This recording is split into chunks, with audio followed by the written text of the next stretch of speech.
Husker fans, welcome in on a Tuesday night right here at the Voice of College Football. And of course, could always use another wide receiver, especially a veteran who's almost caught 200 passes in big time college football. We've got that story and others for the next 60 minutes right here at the Voice of College Football GBR. Appreciate everybody being here. Leave those comments and questions in the live chat.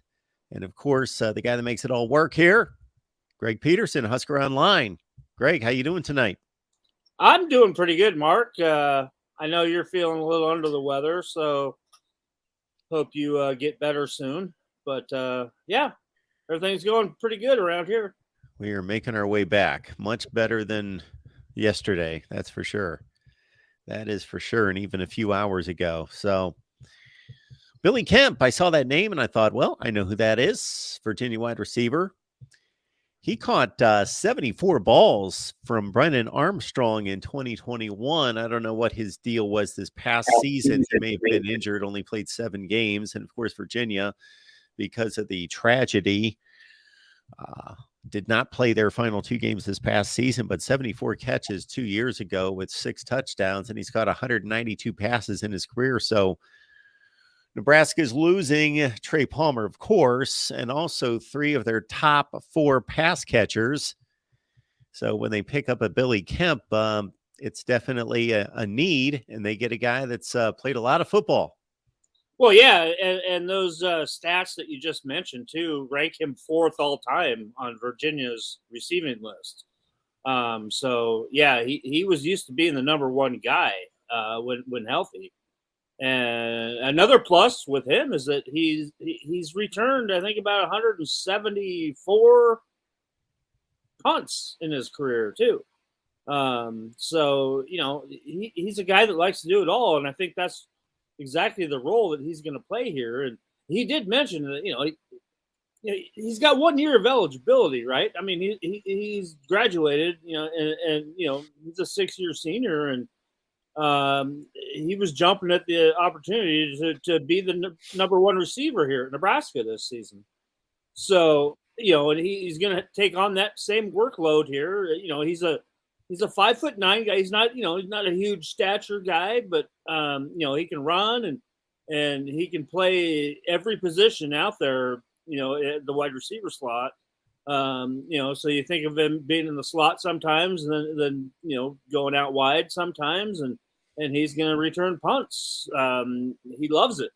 So that's a great addition right there. With you bring in experience, and I think the icing on the cake is that he hit it off with Jeff Sims too. So now you're talking about 2 guys, a quarterback and a wide receiver, that both are transfers coming from Power 5 programs.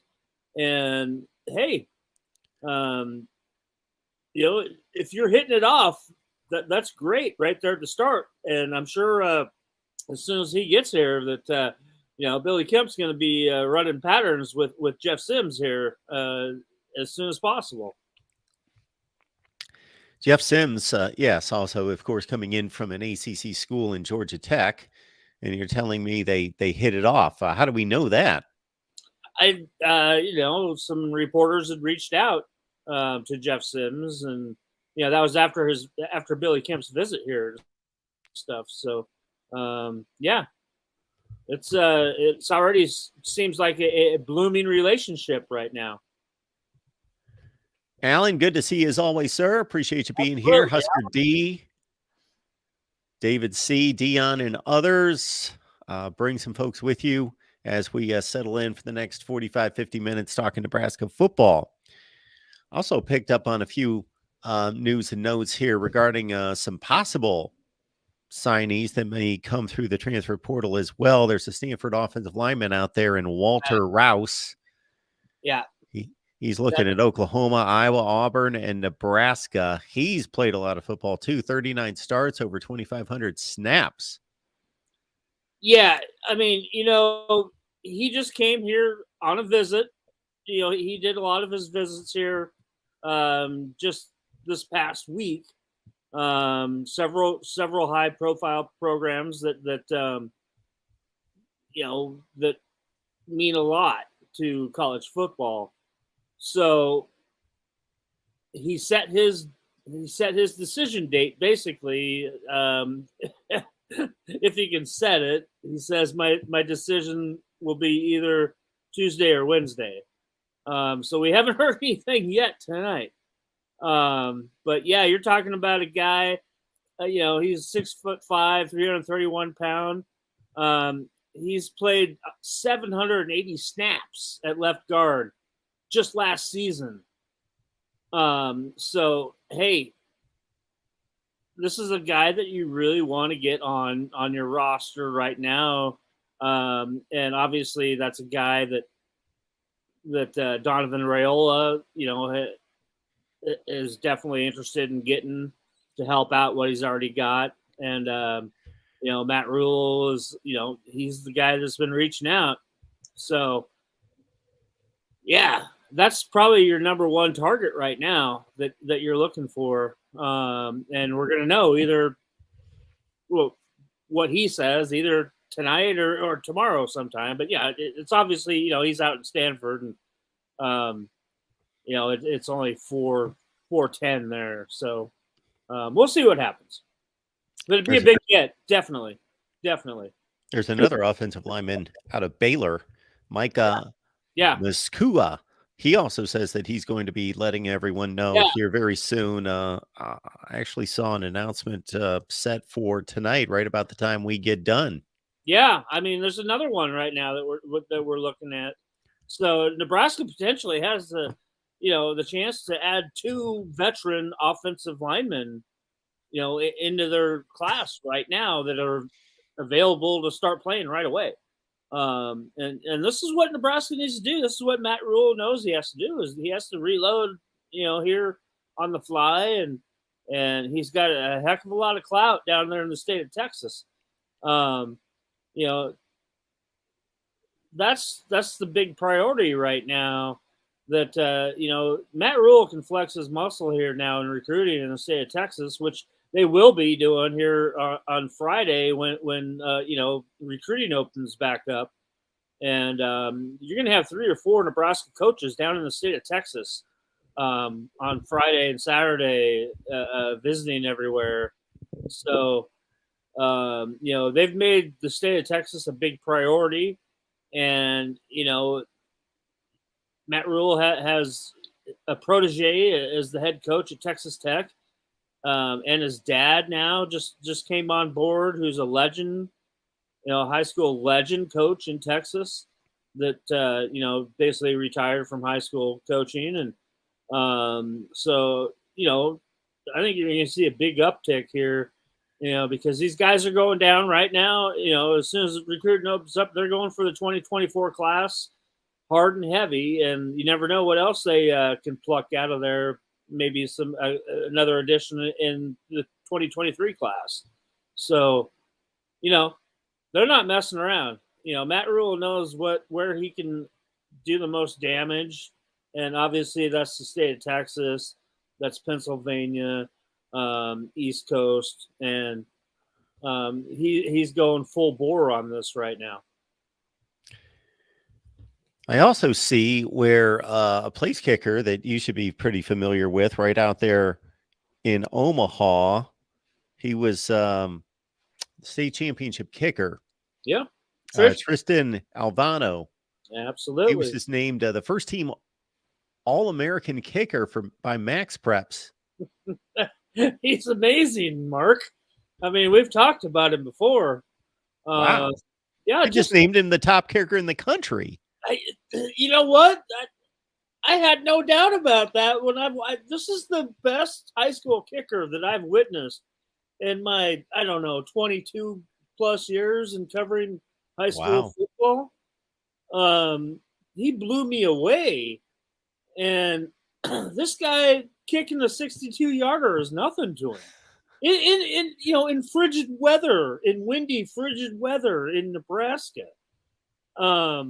Yeah, he is definitely a very impressive kicker in my mind. And, we know the story. You can go on my YouTube channel and, watch the state finals video recap.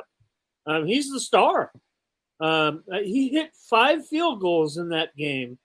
and I think it was a 61-yarder to win the game in the last seconds of the game. This guy has got a cannon for a leg, and he's got ice water in his veins. I mean, he's a surefire NFL kicker, and it's pretty cool to see this coming from another local kid, because if people pay attention to kickers in the NFL, there's a heck of a lot of them that have come out of the state of Nebraska, not just the ones that went to Nebraska, but ones that played elsewhere and have been very successful NFL kickers.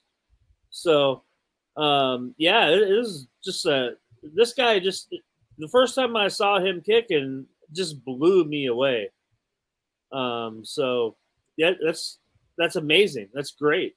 As soon as Nebraska offered him, I mean, he committed. So, and that was right after that state championship game when, Matt Rule was just here in town, fresh in town, and saw this kid. And so, because he was already, he was thinking about walking on at the time.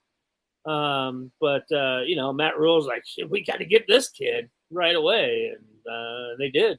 And hey, the guy's going to be worth his weight in gold when he's hitting game-winning field goals in the snow, in late November in the Big Ten. Yeah, that's very cool. That is very cool. D-Rock Irish is letting us know that the transfer portal is open until January 18th, so only just about a week from now. And then the portal reopens at the end of spring practice, which is May 1st through the 15th. Obviously, spring practice ends differently for everybody, but they ballpark it at the end of what is the end of spring practice for just about everybody by May 1st. So that's a pretty short window there. Gives these student athletes just a few weeks to make their determination after they go through spring practice and see where they stand with their current teams. But we only have about a week left here, and then we'll get through spring practice and see where we stand. Well, and then on your timeline too, that you have the February signing day here coming up in about 3 weeks too. So where everybody finalizes their class. So a lot going on right now. And I think we talked a little bit about the transfer portal and the timeline on it, but right now I don't really see anybody left. Right now at this particular moment on the Nebraska roster that's going to get in, put their name in the transfer portal at this point. So I think you're safe right now if you're a Nebraska fan, but you can only still get additions. And like we talked about, there's some big fish still here on the line making their decisions tonight even. All right. Very good. Yourself imploring me to eat some soup. Don't have any soup on hand. No soup. Hey, every broadcaster has got to have chicken noodle soup on. That does sound good, right? Well, it actually doesn't sound good because nothing sounds good because you can't taste anything. But I can taste nothing. Everything tastes like tin. Yeah. Everything tastes like I'm eating tin foil. Chicken broth. There you go. Just get the little cubes and put them in some hot water. I'll help you. I've been going after the liquids. That's for sure. A lot of liquids. Okay, we got about 50 on the line. Appreciate everybody being here. Get on back next Tuesday and bring some folks with you. We want to build this show and build it up through the off season as well. Spring practice, only about 2 months away. We've hit all the news, folks. Let's see. Where do we go from here? We may need to start our track through all the old recruiting classes. Oh, we got to do that. We're gonna start it at some point here. Oh, you're gonna steer the ship. I keep looking at the comments section of our videos, and I don't see anybody really sending us many great questions or comments. It's all the same stuff. Yeah. Well, all right. How about How about if I throw something out there? Absolutely. I mean, obviously, here with recruiting opening back up, coming up here, in a couple of days. Obviously, the big question on Nebraska fans' minds and a lot of other college football fans' minds is what's Dylan Raiola thinking about? The number one quarterback in the class. And I won't hide anything here. I really like Nebraska's chances here. Obviously, he's going to, once they start, taking visits again, I mean, he's already been all over anyway. And obviously, Georgia is very high on his list. I mean, and obviously, why not? 2-time now defending national champions. But with his ties to Nebraska and just to see his reaction when he's here on visits, on game day, and with the love from his family for this place, I think Nebraska is going to be right down there at the end and be, quite frankly, be hard to beat in his decision making. I think, in my mind, and from what I've heard, is that the coaching change that Nebraska made, that Trev Alberts made a huge difference in the outlook here from the Raiola family, and obviously retaining Donovan.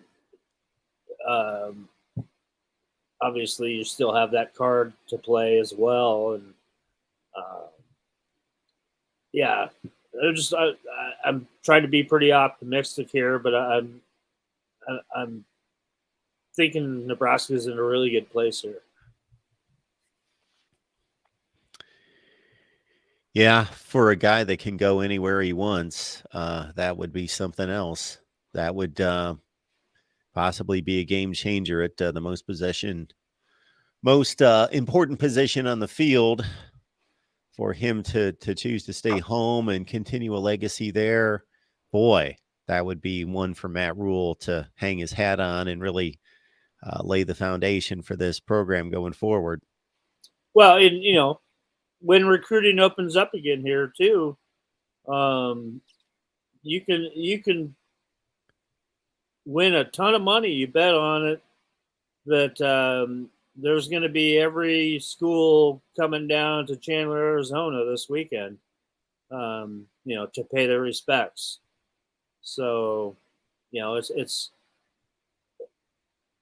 going to be hard. It's going to be a long road, but like I said, there's a lot of good ties that go into this decision, and you can guarantee Nebraska will be down there as well, in Chandler, Arizona this weekend.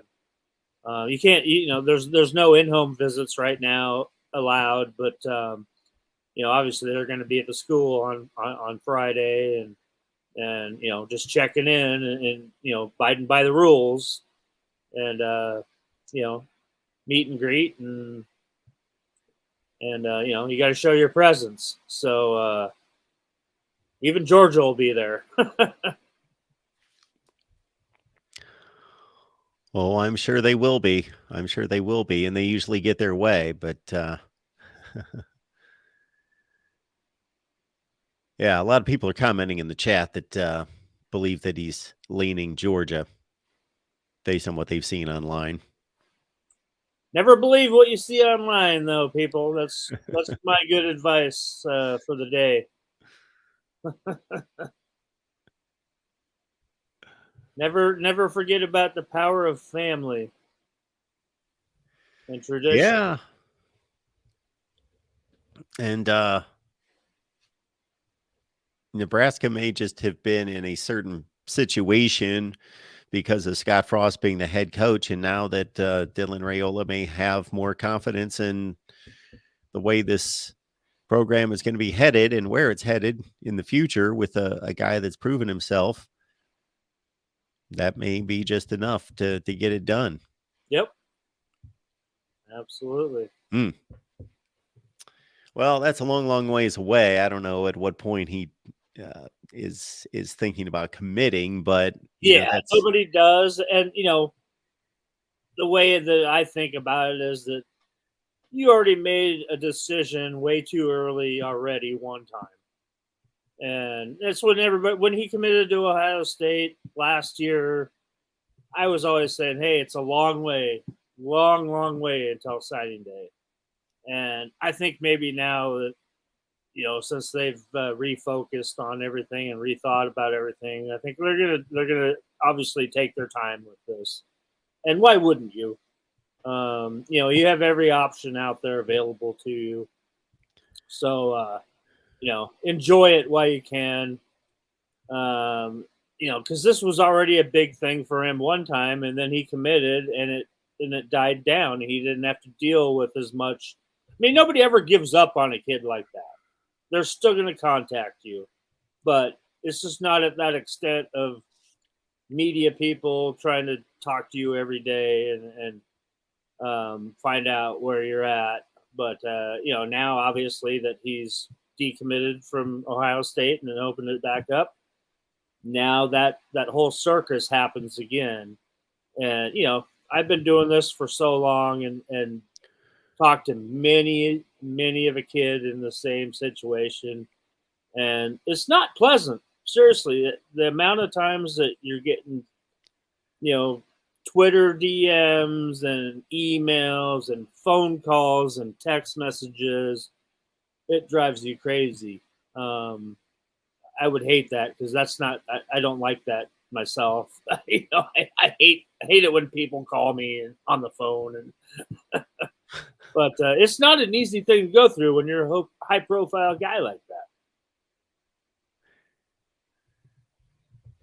Yeah, and then trying to hang on to him is part of the process too, because you can never be too secure that that his commitment's going to hold. It's a 11-month process from here on out. You would think he would sign in December of 23. And and I think his timeline is excelled a little bit because he's already 3/4 of the way done with his high school, so he's going to be able to graduate, in December next year. So that means that he's going to be on campus somewhere, for spring ball when he's a true freshman. Very good. Very good, folks. When is the first day of spring practice? That has yet to be announced, correct? Late April. Late April? The first day of spring practice? Ours that is late? Let's see. Really? I had a text about it.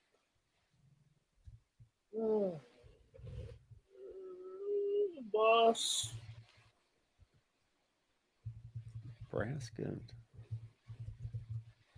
It's late April. It's not May. Where is Well, the spring game is April 22nd. So spring practice is going to start. Early April. What am I saying? Late. Yeah. Yeah. Okay.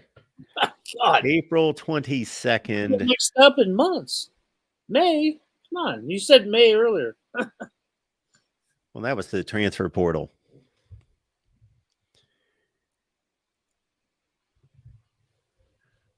How much of this game did you watch on Monday night? Not much. Halftime, I gave up. Yeah, it was lousy. Yeah, it was. It was a hard pill to swallow for sure. Just for somebody wanting to see a good game, but yeah. I mean, what? That's the biggest margin ever in a bowl game in ever, not just a championship game, but a bowl game in the whole 100 years of bowl game history. That's crazy. That is crazy when you think about all the 2-bit bowl games. Yeah. And you're talking about a national championship game. Yeah, the only bigger margin of victory in any kind of a game, playoff championship game, was the Chicago Bears under George Halas beating the Giants 73-0. Yeah. Back in the 40s. Yeah, that was an embarrassing beatdown, and oh, it was really rough to even endure that first half. And I feel for obviously I feel for Max Duggan, knowing him personally, being a local guy from around here, and but yeah, they were just overwhelmed, and you know, hats off to Georgia. They're a very, very good team. Yeah. TCU needed to bring their A game, and Georgia needed to bring a C game, something in that range, and it just worked out the complete opposite. I wouldn't expect TCU would lose by 58 points most of the time, but yeah, they picked the wrong time to play their worst, and Georgia was just on point, and it was going to be a monumental lift for TCU to make that a game as it was, but under those circumstances, when they needed to be their best, they were a deer in headlights. Yeah, it's unfortunate, but at least they made it there. It was a They sure did. great season for them. Go down in history at TCU. So David C is asking, what are your feelings and thoughts about Nebraska bringing back the smash mouth running attack with the fullback and a pro style offense? they are. That's yeah. We hadn't even got to that. We had the chance last week. We heard from Marcus Satterfield and Tony White, the two new coordinators, and yeah, that was the buzz here late last week. Is that you know what, Nebraska is going to run the ball. They're going to have a fullback again, and they're going to have an awesome offensive line, and they're going to huddle. No more of this going up to the line and flap your snap count anymore. Marcus Satterfield's got an old school approach to things, and that was one of the first things he says: "We're going to huddle. We're bringing the huddle back." And he just believes in that philosophy, is because nowadays when teams don't huddle, your quarterback doesn't get a chance to lead. I mean, when is he ever leading and taking charge of things if you don't huddle up and stuff? Like I said, they're clapping their hands for the snap count, and everybody knows a pre-programmed play, and off they go. So I think this is a big time thing. No more of this hurry up. You're going to take your time. You're going to grind things out, and you're going to have a fullback again, which Nebraska fans have been clamoring for forever. Andy Janovich was probably the last successful fullback here to go to the NFL, but then it had been a forgotten position. So, heck, they know how to win games, especially in a league like the Big Ten. You have to control the line of scrimmages and be bigger and nastier than your opponent. And the other thing is that I really got from it, and this comes from Matt Rule too, is that they all learn too that they're trying to take this, take the blueprint that Nebraska used to be successful at, which we always used to know that Nebraska was the pipeline, which meant the offensive linemen were a pipeline to the NFL. And the way you do that is you recruit Nebraska kids and you develop them. And that's what they're coveting as well. And you see this, in their recruiting class that they're signing, there's a lot of in-state offensive linemen that they have coming here.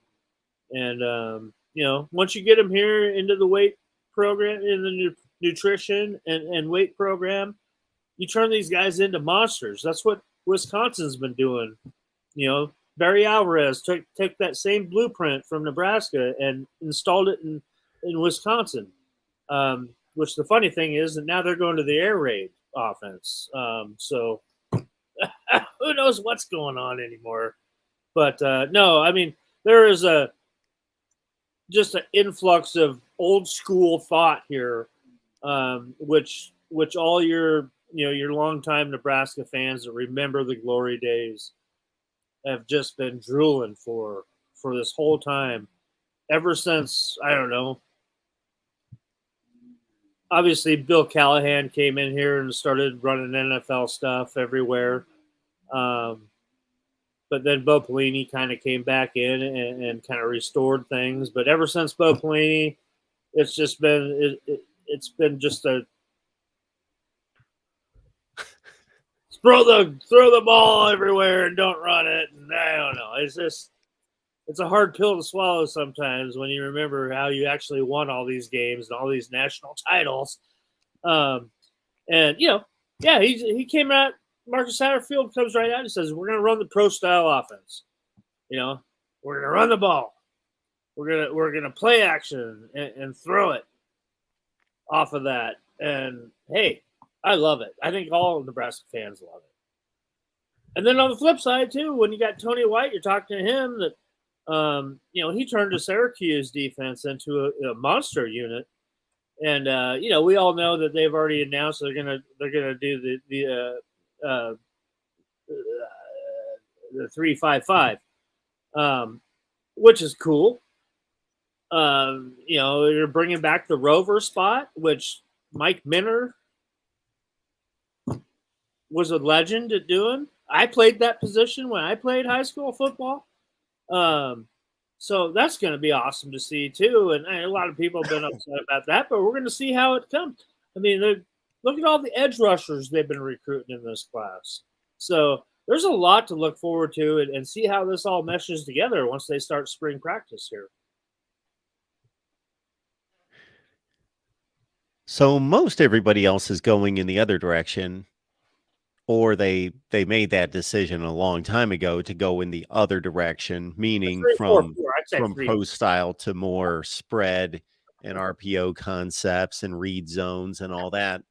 But you mentioned Wisconsin. It's going to be strange watching them work out of the spread all the time and spread 4 and 5 out all the time, and to approach it that way, because that's just not their DNA. But heard Barry Alvarez say, I leave it up to Luke Fickell. He's the new guy in charge, and we trust him. You wonder if Matt Rule's going this direction because he just believes that he can recruit more players to fit this system. That's got to have something to do with it, obviously. Yeah. But I think he's going with what he knows that works. That's the bottom line. He looks at this conference, and obviously it's a little bit different than the other conferences that he's coached in. But, I think, in the NFL, being in the NFL a couple of years too, teaches you a little something as well. So, I think he looks at where he's situated and where he can recruit the best, and how he can add a roster, put together a roster that fits his style and his philosophy. So it's a work in progress for sure, but they're doing pretty well. And you have to remember too that he's still only got 7 out of 8 coaches. We're probably expecting a linebackers coach to be named here coming up sometime later this week. It's down to about 3 candidates, and a couple of these guys just got done, coaching in the NFL for the Panthers. So we'll hear something here coming up. So you don't have to speculate about that much longer. D-Rock Irish is letting everybody know to hit the like button. So please do that, folks. That's the least you can do for us, is hit that like button and share these videos out on social media. Think of it this way. You're on Twitter, you're on Facebook, you're on other social media platforms, and those folks that you talk to on those social media platforms don't necessarily know that we're here every Tuesday night talking Nebraska football with you. So it's at 7 o'clock Eastern and 6 Central with all of you. And Brian's happy. Go back to old style Husker football, and everybody gets their wish. And then we'll get to watch a quarterback battle to see who's going to run the offense. Yeah, and you got to figure too that it's a 2-horse race. Obviously, Jeff Sims and Casey Thompson, and both very talented, but Jeff Sims definitely a better runner. He can run, but he's smaller, and we've seen him get banged up running the ball before, and obviously being sacked 100 times a game doesn't help much either. But yeah, we'll see. I mean, it's going to be an interesting battle right off the start. I think when spring practice opens up, I think that'll be where most of the cameras are going to flock to, in my experience in all these years.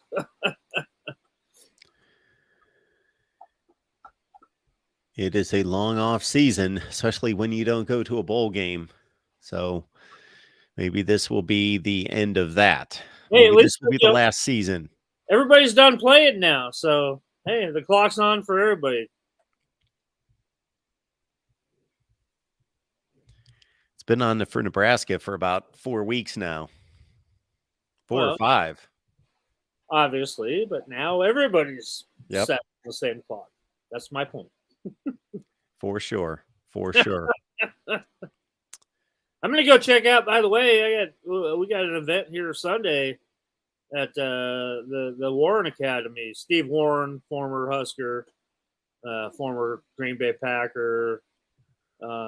He's putting on one of his showcase camps here Sunday morning. So we're gonna see all the local talent go compete. So all the kids from all the Omaha Metro and Lincoln and across the state and Iowa and Kansas and who knows. So should be a good event already. Recruiting. We never have football season's never over for us. Is that going to be outdoors? No, that's inside. No, it's inside. No, yep. Oh, okay. In this facility. Yeah, it's a great spot for Steve likes to give back to the community, and it's a huge facility. They play like 4 soccer games inside there at a time. So yeah, it's a full football field and weight facility and everything, and you get the best teaching from all kinds of former Husker football players and former NFL players that come in and donate their time and help coach in these kind of events, when you have a camp like this. So you'll probably have 5 or 6, 7 former NFL standouts coaching position groups here on Sunday. Folks, you can sponsor this show. You can sponsor this channel. Hit me up at MarkRogersTV at Gmail, and I will let you know all the various benefits of sponsorship here at the Voice of College Football. So once again, contact us at MarkRogersTV at Gmail. And the obvious point brought up by James here, since we know we're getting to a pro-style attack with a fullback, is where's the fullback going to come from? That's a great question. Since you don't really have one on the roster, so you got to start thinking about converting guys. Maybe you still even can find somebody out there, but the problem is there's not a lot of high schools that have a fullback anymore. So this is rough. I mean, the last fullback that they recruited, I believe it was Ben Miles, Les Miles' son, was the last scholarship fullback that they had on the roster. So yeah, in my mind, I mean, yeah, you can throw some names out there that nobody's ever heard of, but I like this. Garrett Snodgrass, in my mind, I think could do a great job at fullback. I mean, He's a defensive back slash linebacker from York, Nebraska, and he played everything for his high school team. I mean, he had to play quarterback his senior year because he was kind of forced into it, but he played fullback there. He played linebacker his whole career there, safety, linebacker, even a rush in type position sometimes. Even played on the offensive line every now and then when he had to. Obviously, he played tight end some too. But this guy is a utility guy that in my mind strikes me that he could be the guy to embrace that change and jump over to the offensive side of the ball because he's got that type of mentality. His dad is the head coach, Glenn Snodgrass, at York High School, and has been very successful, and has had like 4 kids play there now.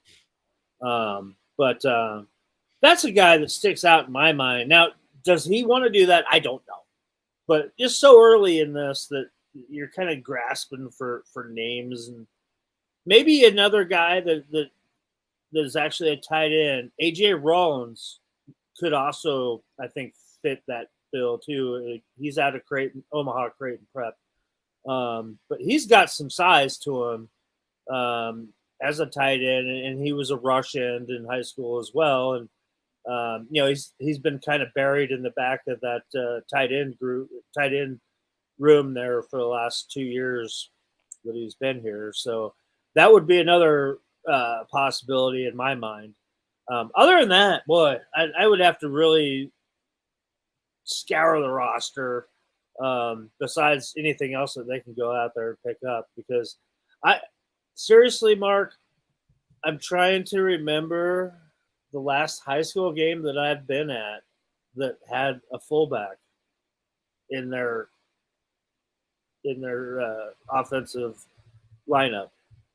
Just, I don't know. It's mind-boggling, really. Yeah, it is mind-boggling. It's crazy to think about just knowing where we came from in regards to the football that we played and we watched, and that now you can't go to a high school football game and they don't even know what a fullback is, and you can't find one. Joel's got a good idea here. Maybe you download that app, Ancestry.com, and you go through like the Macavickas and the Schlesingers and the Rathmans and I don't know. They've all already played here. You just keep going down the line. Yeah. I mean, it's crazy about how. I mean, we talk about the pipeline, but for a long time too, Nebraska was called fullback U, right? I mean, with all the guys that they were feeding into the NFL that became Hall of Fame fullbacks, and now nobody uses a fullback except maybe 1 or 2 teams in the NFL every year or so. So yeah, we'll see. David C says you just take your beefiest running back and bulk him up and keep him as your fullback, and that becomes your guy. Yeah.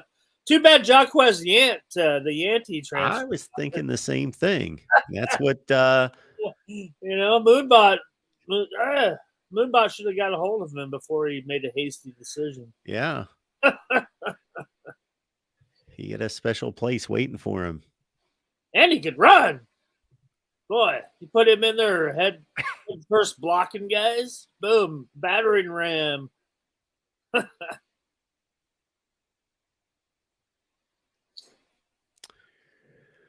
Folks, as we make our way through the off season, certain weeks we do have plenty to talk about with transfer portal, National Signing Day. The second edition is coming up very soon. The first Wednesday of February, spring practice after that, all sorts of things. There's going to be a schedule release at some point here in the next couple months and all of that. Plenty of talk about typically, but also keep in mind, we want to answer all of your comments and questions. So you can leave those in the comments section of the videos, and we will pick those up if you have any specific topics that you want us to break down throughout the off season here.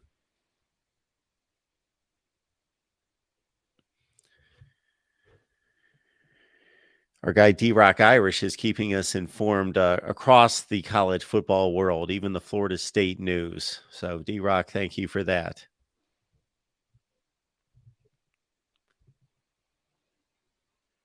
A lot of good young coaches out there that played in the league, and it's nice to see those guys excel and grind it through the high school ranks and then into the college ranks. And takes a special kind of guy to do that. Do you know of anybody who's in the running for the linebacker job that you're talking about? Yeah, like I said, there's 3 of them. God, I don't have the names off the top of my head. That's something for the writers. But I'll give it a look. Yeah. Like I said, though, I mean, 2 of them are. I think 2 of them are on the Panthers staff right now. Yeah. I hate it when I can't answer something like that.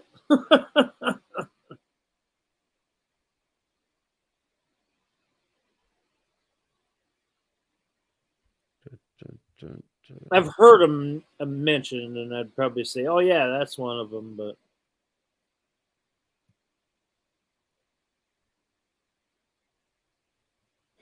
yeah, I'm not coming up with anything.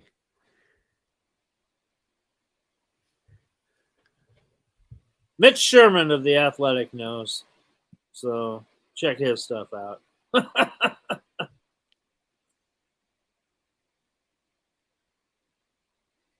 One of our good friends. So that's why I plug another service if you want information. David C., thanks, Mark and Greg, for all you do. I've got to run, but I will reach out and try to recruit some of my other Husker fans to join your forum next time. Take care. Thank you for that. Everybody else do that as well. Also, we will always take your recommendations of any other, whether they're media personalities, writers, and so forth, that you would like to see on here. So leave those there as well. And we take cash, too. Well, that above everything. Yeah.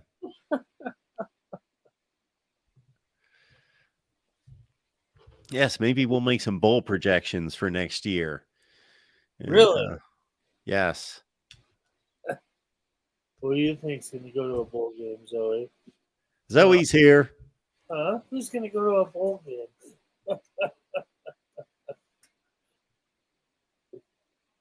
Yeah, everybody knows that's dinner time for Zoe, right? We may send you out to New York City for a bowl game in like 20-degree weather. Oh, God. Might be the one. Pinstriper. Yes. Yeah, that's one. That's one that really does not appeal to me. Yeah, I bet it doesn't. That's why I threw it out there. Yeah, obviously you got to deal with the weather, and it's New York City, so it's a super expensive trip, no matter how you look at it. And yeah, you gotta deal with being in New York City. I mean, obviously, it'd be great to hit restaurants and everything while you're there, but boy, you're used to, when you go to a bowl game, you're used to being pretty close to the practice facility and pretty close to where the game is played at. I don't know how it works out when you're in New York, but hey, you got to take what you get. So yeah, you got to win 6 games first before we even talk about this. Yeah, it might need to start in New York City for the Huskers to get back in the postseason fray. That might be the one. I'd take the Duke's Mayo Bowl over New York City. Down in Charlotte. Yeah, how about that? It's supposed to be a nice town. You see Matt Rule get dunked in Mayo after the win. That'd be pretty cool. Joel's asking, how will Wisconsin fare with the air raid offense? Well, they're going to have to turn over their personnel. They've got a lot of work to do. They're going to have to reshape everybody's mindset and terminology and everything. I'll tell Joel this. Nebraska tried to do that like 20 years ago, and look where they've ended up. Enough said. That is true. We'll see if they can pull it off. I'm not going to bet against them, but still, they got their work cut out for them. They're still always going to have a really solid offensive line and a running game. I don't doubt that at all, and always have a pretty stout defense. So I don't know. We'll just kind of see how long it takes them to adjust to a new scheme. Yeah, if they're truly going to play an air raid offense and throw the ball as much as like a Mike Leach offense threw the ball when you're talking 45 to 60 times a game versus they've relied on the running game and the quarterback's been complimentary, throw the ball 18 times, 20 times a game. That's a whole then the value of your quarterback and the importance of how well he plays goes from here to there. Yeah. He better play great or you're not winning. No longer can you have your quarterback play like garbage, but you run for 250 yards and you're fine because he only hit 9 out of 20 throws, but big deal. You still win the game. When you're going to throw it 45 or 50 times, man, that quarterback, you better find the right guy. Yeah. And I mean, Wisconsin's done this all these years with basically a statue in the pocket. I mean, the last time they had a guy that could run was Russell Wilson. And, he was a transfer from North Carolina State. And ever since then, have you ever seen a running quarterback at Wisconsin? Not really. No. So now you're asking to go to an air raid offense and totally change the philosophy of what your offensive line has been doing. And, now you're expecting them to pass block instead of run block. And, we all know that run blocking is a heck of a lot easier, and offensive linemen love to run block way more than they love to pass block. So, yeah, it's going to be weird to kind of see how this all plays out and how long it takes them and how long it takes them to stick with this philosophy. Because what do we talk about here week in and week out that Nebraska has not done is that you've got to run the ball to be successful in the Big Ten. And Wisconsin has been that for all these years. And now you're asking them to change. I don't know. To me, this is kind of it's an experiment for sure. And in my mind, it doesn't work. I mean, history's proved that.